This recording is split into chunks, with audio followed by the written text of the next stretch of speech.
அனைத்து நல்லவங்களுக்கும் வணக்கம். நான் ஆர்கே பேசுகிறேன். வீக் மாதமோட நெக்ஸ்ட் சேனல் வழக்கமாக உலக செய்திகளையும் தாண்டி இன்றைக்கி நிறைய விறுவிறுப்பான செய்திகள்லாம் நம்ம பார்க்க போகிறோம். விக்டர் ஓர்பன் அவர்களும் சரி, இல்லை ஈரானுடைய தேர்தல் களமும் சரி, அடுத்த கட்ட தலைவரை தேர்ந்தெடுத்திருக்காங்க. அனைத்தும் ஒருங்கிணைந்த ஒரு தகவலாக பார்க்க போகிறதுக்கு முன்னாடி ஒரு வீடியோ பதிவு ஒன்று உங்கள்கிட்ட ஷேர் பண்ணுறேன். இந்த வீடியோ பதிவை பாருங்கள்.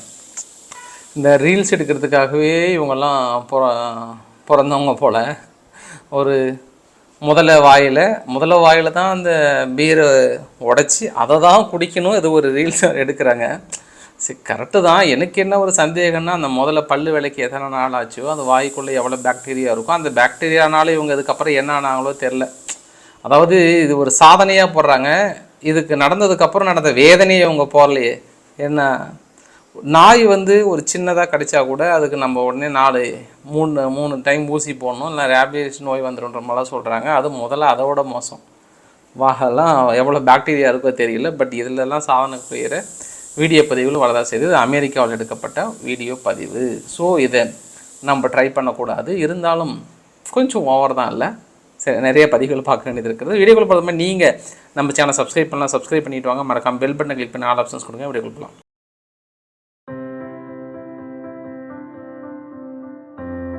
விக்டர் ஓர்பன் அவர்களும் புடின் அவர்களோட ஸ்பீச் தாங்க பெரிய அளவுக்கு ஐரோப்பா முழுவதும் பேசு பொருளாக இருக்கிறது. ஒரு பக்கம் எதிர்ப்பலைகள் வீசிக்கொண்டிருக்கிறது, இன்னொரு பக்கம் ஆதரவலைகளை வீசிக்கொண்டிருக்கிறது.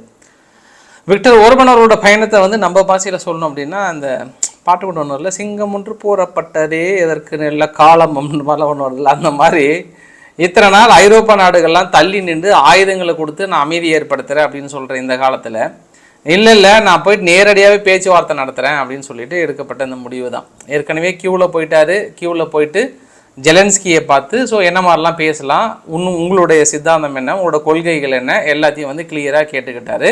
ஸோ முதல்ல நீங்கள் சீஸ்பயரை கொண்டு வாங்க அப்படின்ற ஒரு ஃபஸ்ட்டு ஸ்டேட்மெண்ட்டை கொடுத்தாங்க இல்லையா. அதுக்கப்புறம் அப்சர்வ் பண்ணிக்கிட்டு அவர் நேராக மாஸ்கோ போயிட்டார். மாஸ்கோ போன இந்த விசிட்டை நம்ம நேற்று எது வரைக்கும் பேசியிருந்தோம்.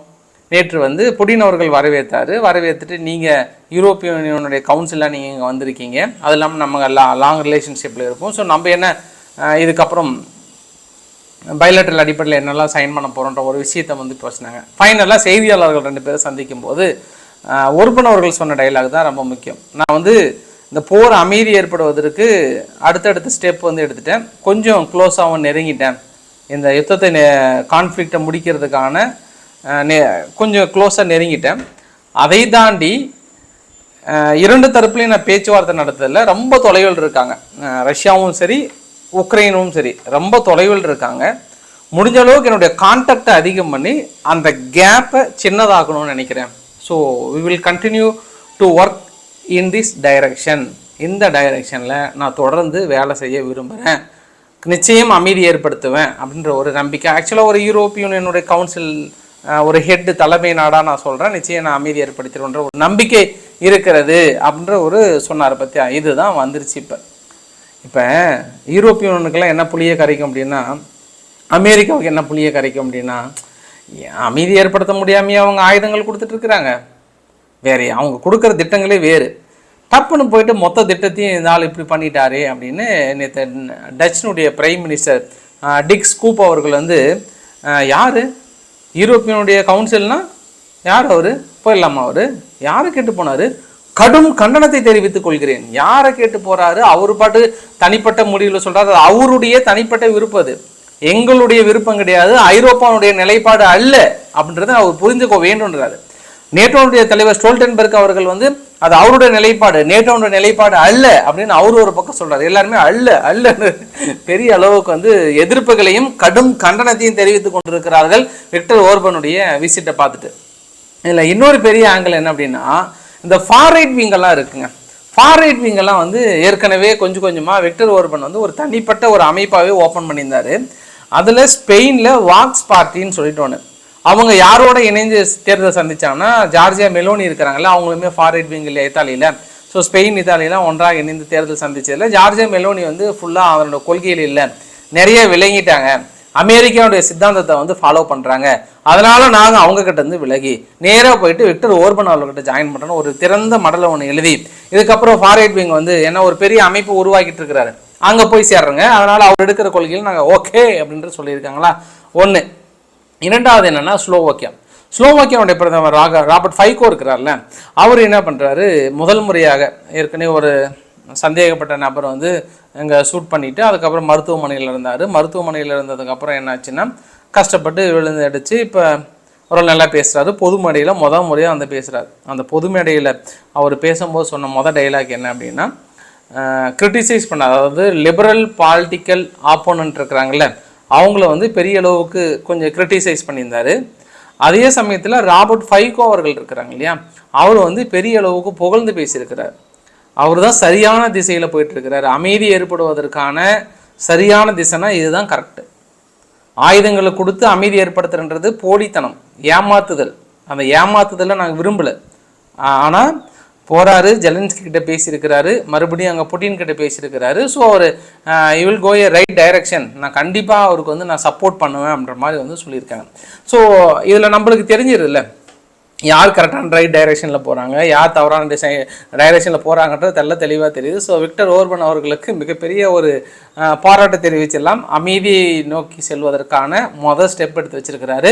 மேற்கொண்டு நான் அடுத்தடுத்து நிச்சயம் பண்ணுவேன் அப்படின்ற ஒரு விஷயத்தையும் சொல்லியிருக்காரு. ஸோ பொறுத்திருந்து பார்க்கலாம். ஐரோப்பா தளப்பிலிருந்து ஒரு கலக்கி கொண்டிருக்கிறார் விக்டர் ஓர்பன் அவர்கள், ஹங்கேரியனுடைய பிரதமர். அதே சமயத்தில் உக்ரைனுடைய பத்திரிகைகள் வந்து ரொம்ப நம்பிக்கை தெரிவிச்சிருக்கிறாங்க.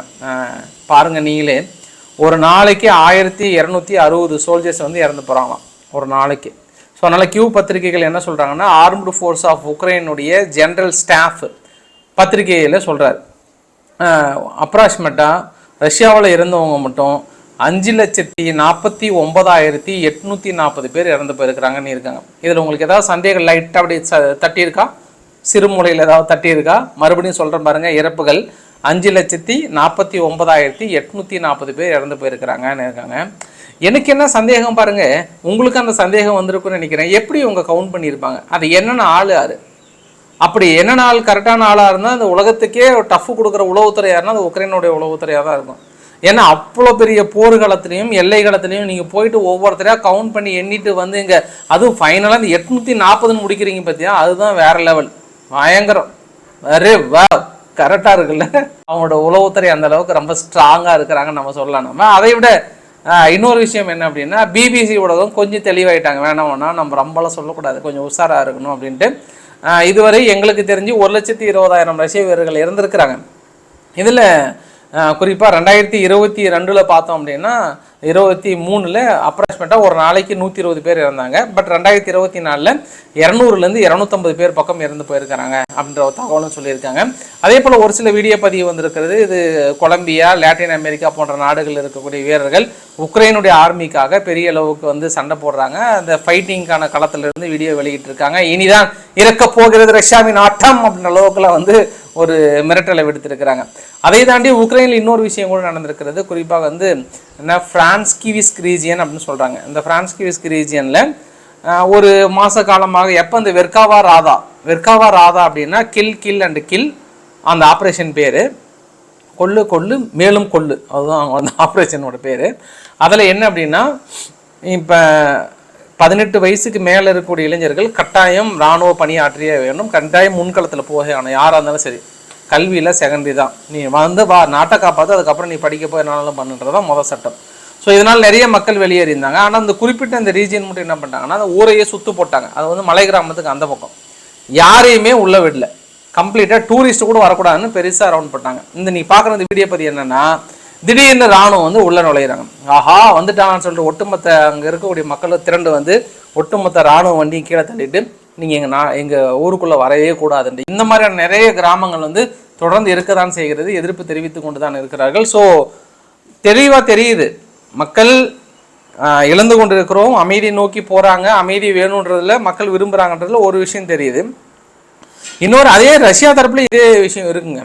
ரஷ்யாவில் நேற்று குறிப்பாக பெரிய அளவுக்கான வீடியோ கான்ஃபரன்ஸில் பேசும்போது ரஷ்யாவுடைய மிலிட்ரி சார்பாக என்ன சொல்கிறாங்கன்னா, நம்ம 2024 1,90,000 மக்கள் நம்மளுக்கு தேவைப்படுது இராணுவத்துக்கு. ஆனால் இப்போதைக்கு நம்ம அவ்வளோ எடுக்க முடியாது, ஃபார் டேவுக்கு 1000 டார்கெட் வச்சு நம்ம மூவ் பண்ணுன்றாங்க. 1000 டார்கெட் அப்படின்னும் போது நம்ம புரிஞ்சிக்கலாம், ரஷ்யாவிலுமே வந்து மக்கள் வந்து ஆர்வமாக சேர்றாங்களாம்னா இல்லை, கொஞ்சம் கஷ்டப்படுறாங்க, அங்கேயும் தான் கஷ்டப்படுறாங்க, இங்கே உக்ரைன் மட்டும் இல்லை இங்கேயும் தான். அப்போ மக்களோட விருப்பம் வந்து அமைதி ஏற்படுத்தணும், புடினோட விருப்பம் அமைதி ஏற்படுத்தணும்னு சொல்லிட்டு ஜெலன்ஸ்கி விரும்புகிறாரா என்னன்னு தெரியல, ஆனால் இந்த பக்கம் விரும்பலை. அதுதான் பெரிய நோக்கமாக இருக்கிறது. ஸோ பார்க்கலாம் விக்டர் ஓர்பன் அவர்கள்.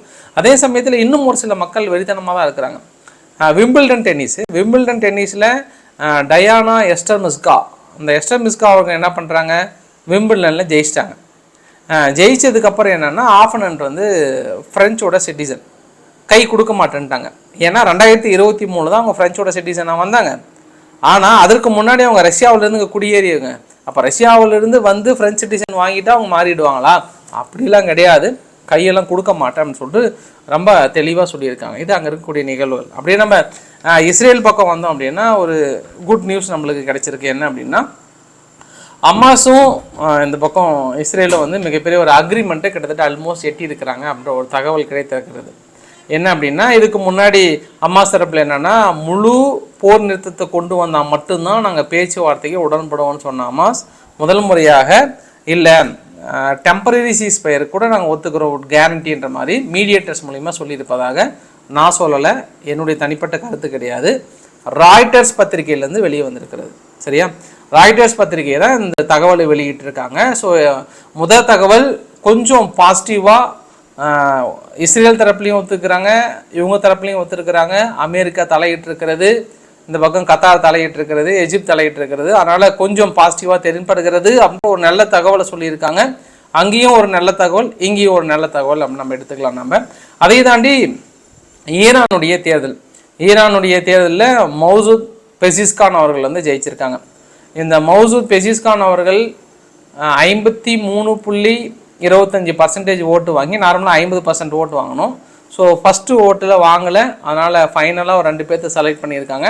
டோட்டலாக 30 கோடிக்கு மேலே ஓட்டு போட்டிருக்காங்க. 16 கோடிக்கு மேலே அவர் வாங்கியிருக்கிறார், ஒரு 13 கோடிக்கு மேலே வாங்கியிருக்கிறார் செகண்டாக வந்த சாகித் ஜலீல் அவர்கள். ஸோ 50%க்கு மேலே செக்யூர் பண்ணதுனால அவர் வந்து வின் அப்படின்னு சொல்லிட்டு அனௌன்ஸ் பண்ணுறாங்க. 30க்கு 15 வந்தாவே 15 கோடி வந்துட்டாவே 50க்கு மேலே வந்துடுது. ஸோ 16ன்றனால 52% வந்ததுனால அவர் ஜெயிச்சிட்டான்றாங்க. ஆனால் இவர் என்ன அப்படின்னா அந்த கட்டாய ஹிஜாப் சட்டம் இருக்கு இல்லையா, அதற்கு வந்து எனக்கு உடன்பாடு இல்லை அப்படின்ற ஒரு ஸ்டேட்மெண்ட்டை கொடுத்தவர் அப்படின்னு சொல்லப்படுறது.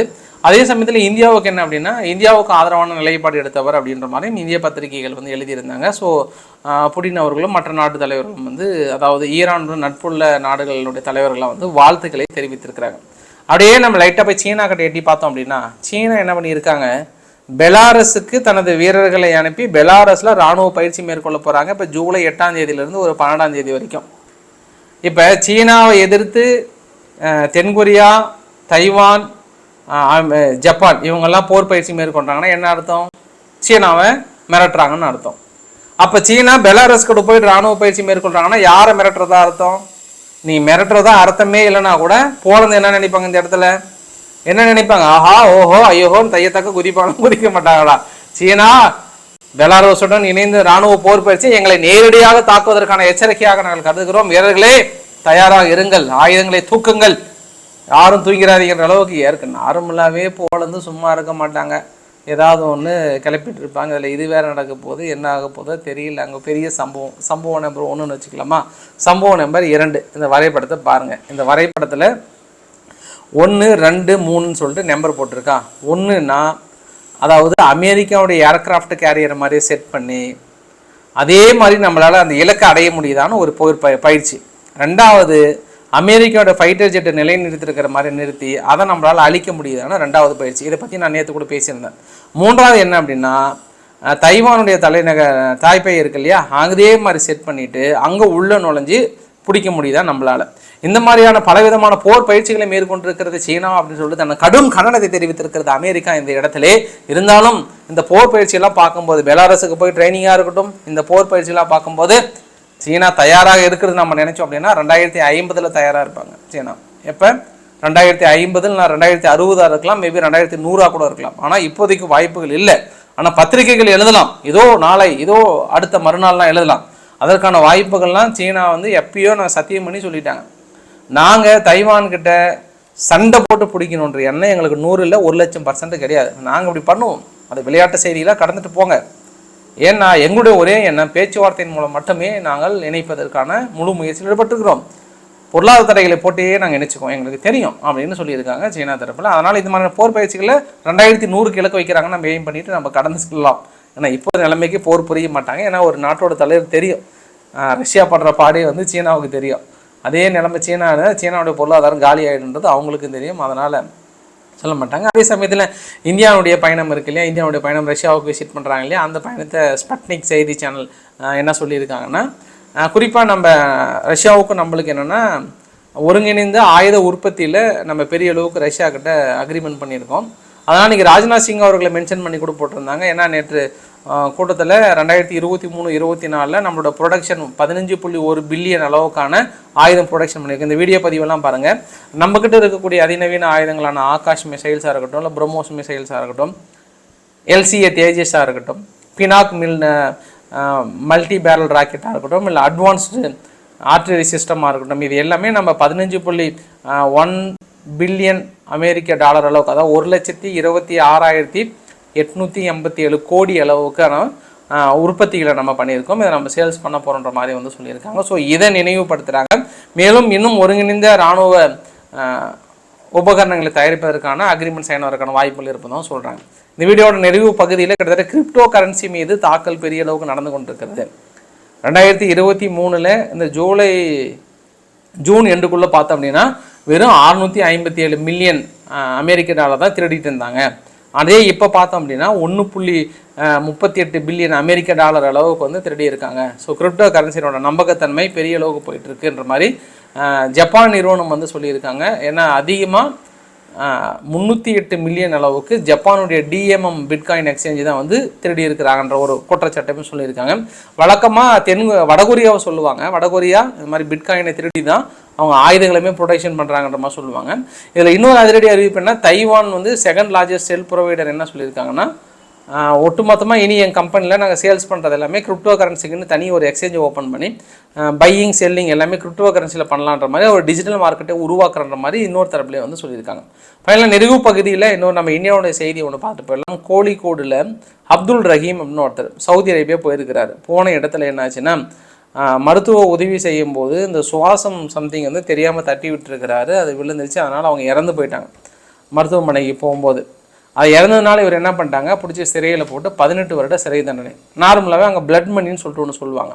பிளட் மணி அப்படின்னா அந்த சிறை தண்டனையிலேருந்து விடுபடணும் அப்படின்னா அந்த குடும்பத்துக்கு வந்து இழப்பீடாக 34 கோடி பக்கம் நீங்கள் கொடுத்துட்டீங்கன்னா அவங்க விடுதலை பண்ணிவிடுவாங்க.